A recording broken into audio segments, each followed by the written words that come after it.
Welcome to the channel, guys. As always, thank you for tuning in, and I'm going to start off with please like and subscribe. So what we have for you here today is something truly special and unique. It's an aerial Atom 4. So let's do a quick walk around the vehicle. I have driven this extensively today, but we'll get more into that shortly. Let's just do a walk around direction, showing automotive again. This car is for sale. As always, look up their website and drop an email to James if you're interested in buying this. It's pretty awesome. If we had weather like this every day in the UK, I'd be buying this today off James. But here in the UK, we don't normally have amazing weather like this, because this car is definitely more a weekend car than a dailyable car. So yeah, so it's an aerial Atom. It's an Atom 4, which has the Honda Civic Type R engine. This car is running the stock map of 320 horsepower. You can actually get an upgrade from aerial to upgrade the engine and remap it to 350 horsepower, or warranted, which you could also do in this vehicle. You got in touch directly with aerial.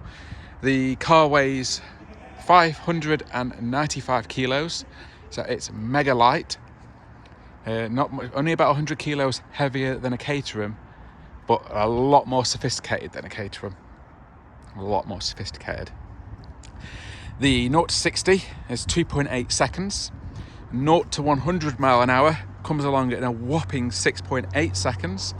And the car will keep on accelerating until you reach the gear limiter in 6 to about 160 mile an hour. It's a tubular chassis. It's built here in the UK. It's a truly unique car. So it's a tubular chassis car, very strong, very modern suspension set up on this. You've got inboard dampers. These ones on this specific car are Bilsteins. There are lots of suspension upgrades on an Atom. You can go all the way up to really fancy Olin suspension on them. And say this being a turbocharged 2-litre 4-cylinder, you get amazing whooshes and blow-off noises right next to your head by the intake, but it's never annoying. It's just huge fun. I'm sure it sounds good as well to any passers-by, but as the driver, you really just hear that. The car also has amazing cooling on it. I'm not sure the exact spec of this, but those intercoolers look rather upgraded. So this one here might actually have the upgraded cooling package, but I'm going to try to get a little bit more closer in. You can see there's the Honda engine, all on display out back here. So as you see there's the pulleys. So that's your main, obviously, looks like it's probably a cam belt car. Don't know if it has a chain or not. You can see the inboard Bilstein dampers right there. Car is running on the more road-orientated Avon ZZS tyre. I had these tyres on my Caterham. They are a superb tyre to run in a car like this, because they don't take much to get heated up. They heat up really fast on the road. I mean, this car has actually been stood in the sun. Tyres are really warm.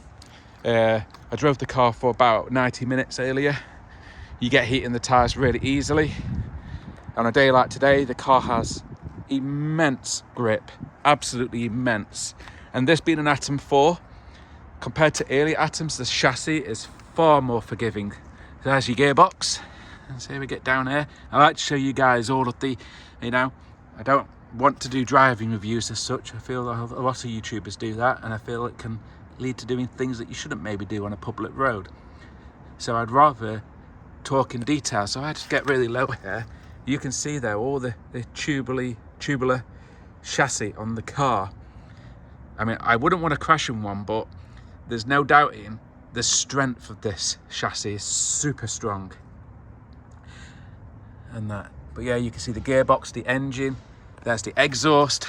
I'm not going to fist it, but if your fist were a bit smaller than mine, it would pass a fist test, as some like to do. But it just looks like it's a proper race car for the road. The only reason what makes it road legal is the fact it has lights on it, because it is a race car. It's a pure race car, more so than a Caterham. You got your lights on the front there.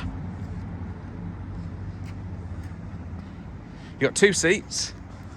You can scare the passenger as well, and you will scare them absolutely. They will scream their head off. I've not taken anyone out in this today because, I say, I'm just checking the car over and just I think if I decide to, I wouldn't. I've had a Caterham, and I always said I would revisit the Caterham, but I've now decided if I want to go that way again, nah, it ain't going to be a Caterham. It's going to be one of these. This is so superior to any Caterham I've ever driven. And what I mean by that is the performance. This is like the McLaren of track cars. The performance is bonkers. I know you can get a 620R Caterham with the sequential box, which obviously is pretty crazy, but this car, you can drive it around them. Not that you would, because it's amazing fun to go through the gears, but this car has insane performance even in 4th and 5th gear. It's so light, and with that boost from that Honda engine, it sends you up the road like there's no tomorrow. I also want to get to the point as well that this car uses a Honda drivetrain. It's fair to say, with how basic it is and the fact it's got one of the world's most reliable engines in it, these things are bulletproof. Absolutely bulletproof. And so yeah, it's crazy fast. Obviously, I've not been able to truly explore the handling ability of this on the public road. But what I will say, from taking it down some of my favourite roads, and obviously giving it a tickle around a few roundabouts, the handling is sublime. It's absolutely amazing, the handling on it. So, right, so let's say you want to go shopping in this car. So where are you going to put your shopping? Well, there's no boot. I'm not going to unlatch this, but I'm guessing that's not a boot. If we look down here, it looks like it's just literally a cover that's probably got some intercoolers. There's another radiator there for the front. Blah, blah, blah. But you've got your 2 seats here, so I guess you could go solo shopping. You could throw a few bits on there, but obviously don't leave your shopping unattended because, hey, it's not exactly very secure. So if you do park it up outside, obviously it has an immobiliser, but I would highly recommend you take your steering wheel with you. It'll be a bit harder to go anywhere there than in it. So let me just put the steering wheel down for now. We'll rest that on the passenger seat there, make sure it's that way up so it's not going to mark the seat. What's it like to drive then? Well, the surprising thing is, it is so easy. It's a manual, this car, 6-speed manual, but it is so easy. The clutch is perfect. I literally haven't stalled it once, and driving it in traffic, mega easy. There's no racing clutch to worry about. The clutch and the gearbox is just like a Honda Civic Type R. Amazing, because it is that gearbox. The only difference is in a Honda Civic Type R, engine's at the front. So what makes the gearbox maybe not quite as rifle bolt as in the Civic Type R, obviously they have to use cables for the linkage, and you can see those cables actually there on prime display. Now that also could be handbrake cables, so if I am mistaken, my apologies. Not that you can see much in there, but that's your intake. But the gearbox is great, and that you can rush the gears, you can take the gears easy. The car loves it. And that great gearbox, amazing engine. I say, so should we get in the car and show you the controls and what they're like? So, and I guess I can talk a little bit more what this thing is like to drive. So to get in one of these, the seat is obviously, there's no padding on the seat. They are hard plastic seats. So obviously my feet are clean. Make sure your feet are clean. There's no pebbles in your trainers. Now the first thing you do, you step over the tubular chassis and winch it in. So both feet on the seat, then you lower yourself down into the chassis. Now, this might not be, you can obviously lean on this tubular chassis, which makes it very easy to lower yourself in. I do apologise now for the reflections that you're all probably getting of, let me, so, yeah, let's put the steering wheel on, make it look like a car.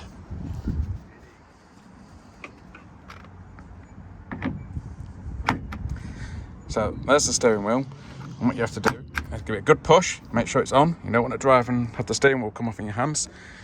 So what we got? You got a horn, that works. What you've got here is your boost level. So I had to put my big boy pants on. I'm on boost setting 3 now, but that would be 2. That would be 3. The car is amazing, even on boost level 1. I would advise anybody taking one of these out for the first time on code tyres, you stay in boost level 1 until everything is up to temperature and until you've been driving for a good 15-20 minutes to make sure those tyres are fully heated up. So let's prime the ignition, which you do here. You'll hear if you start firing up, unless it's in the middle. Are we out of gear? Yep, we're out of gear. Now we press this. You maybe could hear that, you couldn't. There's your rev counter lighting up, which is your change gear indicator. Now everything is lit up. So yeah, if I change this, you see that number 1 next to a turbo icon, boost level 2, boost level 3, which, as it goes to say, is increasing boost level. Here you got all your aero lights, you got your coolant level, you got your fuel. Fuel, this car seems amazing on fuel, which obviously also makes sense. A 595 kilo car with a modern Honda Civic Type R engine. I had the fuel down to 30% after quite a drive. It only seemed to use 4 or 5%. Then I give it a couple of spirited pushes, and then the fuel light came on, it was down to 24%. I put £20 in, and it went up to 70% full.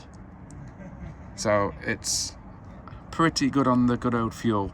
Here you got your engine temperature there, and you've got oil pressure. Oil lights on at the moment because the engine's not running. It might not be on that. Oh yes, it is. Engine's not running. We start the car up, you'll see the light go out. Coolant light may stay on as I'm on a slope. The coolant level light is very sensitive. You got your horn. We sampled that earlier. You got your indicators here. Which, yep. There's no audible sound, so I did find myself leaving the indicators on quite a lot because it's just a switch here. You've got lights here. I didn't play with the lights because, as you can see, it's the middle of the day. You've got your hazards. There you go. You've got your ignition, primes the system. And this looks like it's your daytime running lights. And then I guess it's a full beam flash. And that's your turbo boost. So I'm going to start the car up for you. Here's your gears. Right, we'll run it through the gears throughout the engine running. So it's typical 3-pedal layout like any normal car. There's no difference here. So clutch, brake, accelerator. You can also see here all of the internal workings. And actually, when you're sat in the car, is this car easy to judge? Well, this is my view of how I say it. I've been driving the car with a helmet today. It's not the kind of car I'd advise anybody drives, at least with goggles, but a helmet is more preferential.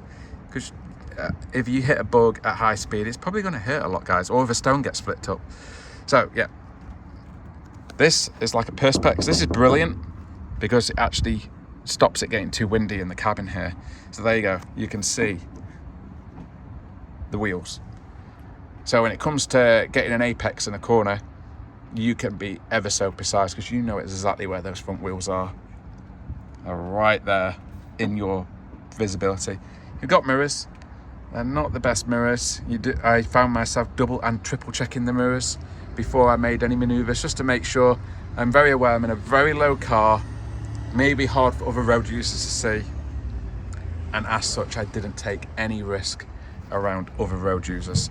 I wanted to make sure they had spotted me and didn't do anything to put myself at risk or anybody else. You do have to drive one of these with great care and attention. Let's start the car up and have a listen to it. Prime the ignition again. I'll turn it off and on. Might have immobilised now, so if it has, my apologies. It might have been a bit too slow. I'll let it go through its startup process. And I put the clutch in, I don't know if I have to. It's immobilised. Right, let me dig it out of my pocket, guys. I think I have to make it so the light flashes.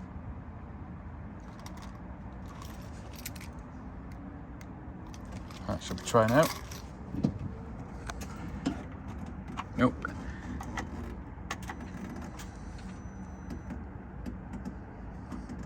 Okay, you see, this is when you're filming live, you can get issues. So let's turn the ignition off. Now let's press the button. Okay, now let's do the ignition on. Oh, the light is flashing. Maybe a bit easier now. You ready? You have to hold it in until it fires. There you go. The revs build, so the coolant light stay on because we are on a slope, and then the revs drop. So your rev counter is there, it's the numbers. I'm sure you guys heard that because it's right here. I'm going to angle the phone towards it, and I'm going to give it a rev to about 3k. The car is warm.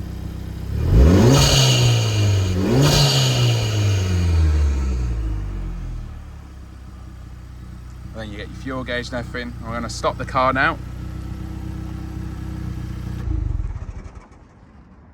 You get that noise. If you're on partial throttle, you get the sucking and the whooshing, which is really cool. And when you really give it some and let off, you get the whole whoosh. Easily one of the best turbo sound engines I've got. So now I'm going to get out of the vehicle. So I apologise if there's any shakiness or bouncing around, so just bear with me. In fact, I'm going to just apologies for that cut off. So this video will be stitched together. And so you have to climb in and out of this car, and I accidentally hit the stop recording button. Hence this. So there's the harnesses. So you get in. Harnesses are very easy on this, as you've got a traditional there. You just get in, get your arms underneath, and then pull your straps tight. It's very easy. Yeah, you do have to climb in and out of an Atom. This has perspex here. You obviously could remove that, but it's actually great. It makes it a lot more hospitable inside, less windy. I've driven it with shorts on today and a top to cover my arms up. And I had a helmet on all day, as I say. Safety first in one of these. The rock chip hits you in the head at 70 mile an hour. It's really going to hurt. If you didn't have glasses on, you may end up blind. So at least goggles. But for me, I put a motorcycle helmet on. So helmet with a proper protective fascia, proper motorcycle helmet. So to fill the car up, dead easy. You will hear a release of pressure when I do this. Just like any other normal road car. Flick it up. And you pull it out and you insert the nozzle just like any other car, and that's locked. Maintenance, you know, you want to do work on one of these, again, it's extremely easy. I'm not going to do it in this video, but obviously you pull all these up, twist, and all of these covers will very easily come off. So to service this car, obviously you could have Ariel do it, but to do an oil change on this, very easy DIY-able job to do at home. You probably literally do it in 30 minutes. So everything's extremely accessible. Let's actually see if we can see the oil filter in there somewhere. Obviously the air filter is going to be up there in the intake hose that you would have heard. And we can't see it, but that's why those covers are removable, so that you can gain access to that.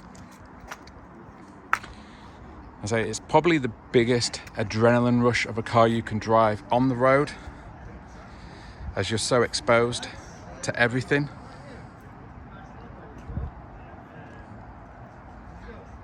Truly incredible. You've got lights to say it's a 6-speed, so you can cruise on the motorway in 6 to get to the tracks or your favourite driving roads. This car would be amazing on the Welsh B roads.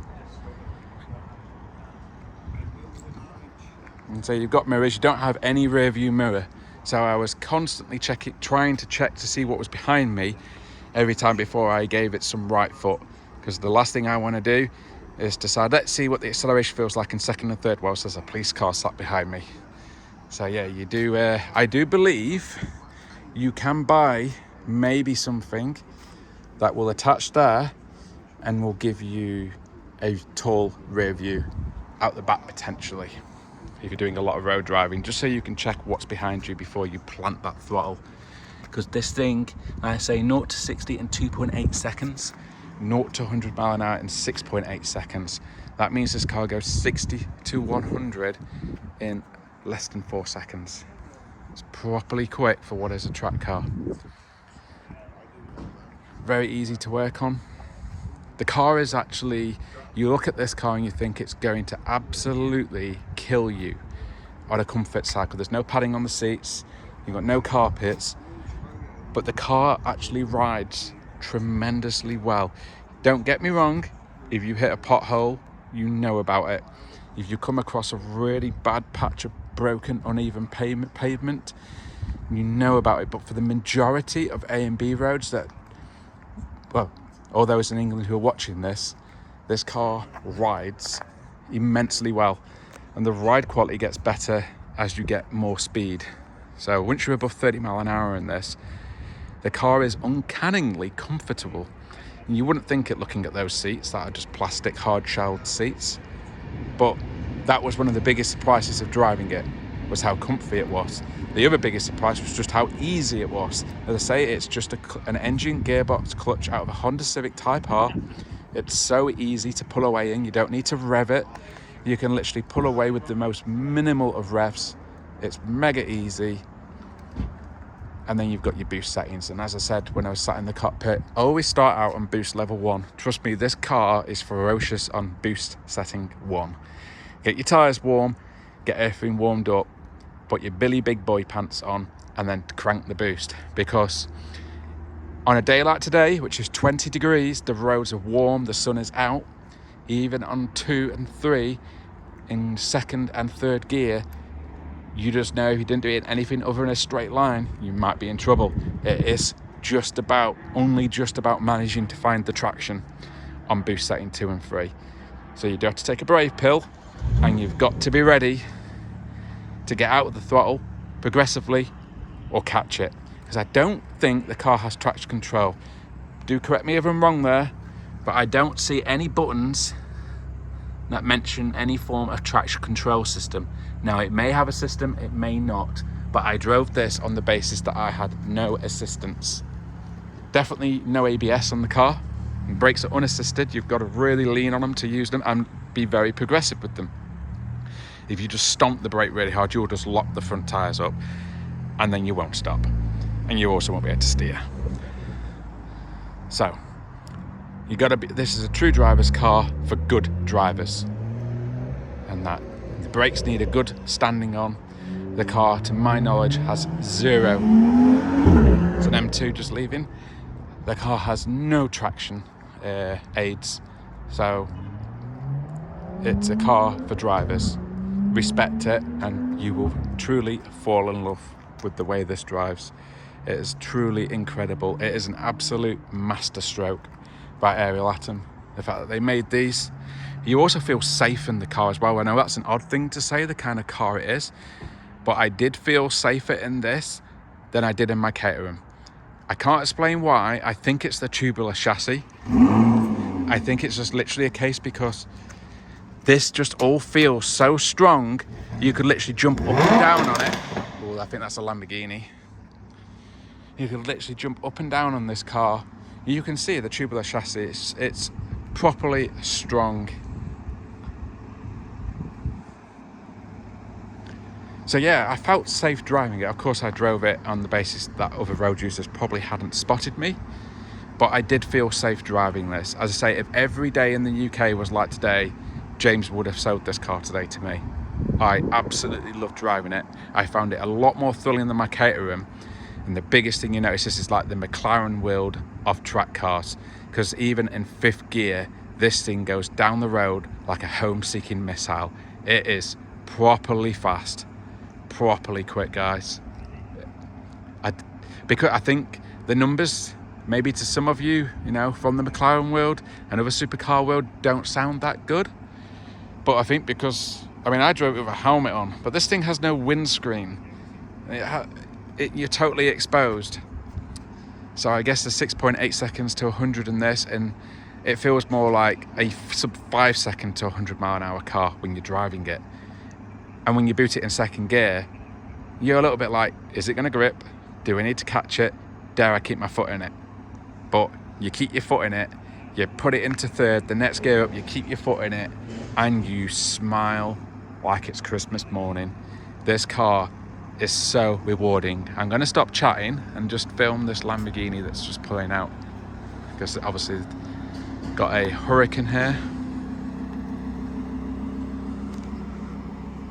That looks lovely. Might even be a Performante. That's a beautiful Lamborghini Hurricane. And of course, it's a Lambo. Oh, it sounds truly amazing.